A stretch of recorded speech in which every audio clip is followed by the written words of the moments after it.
रत्नपादुका प्रभाभिरामपादयुग्मकम् नित्यमद्वितीयमिष्टदैवतं निरञ्जनं मृत्युदर्पनाशनं करालदंष्ट्रमोक्षणं काशिकापुरादिनाथ कालभैरवं भजे।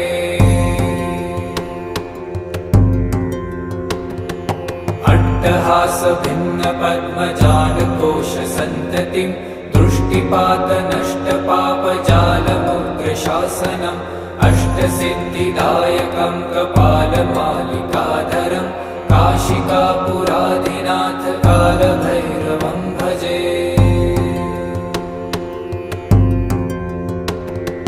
भूतसङ्घनायकं विशालकीर्तिदायकं काशीवासलोकपुण्यपापशोधकं विभुं नीतिमार्गको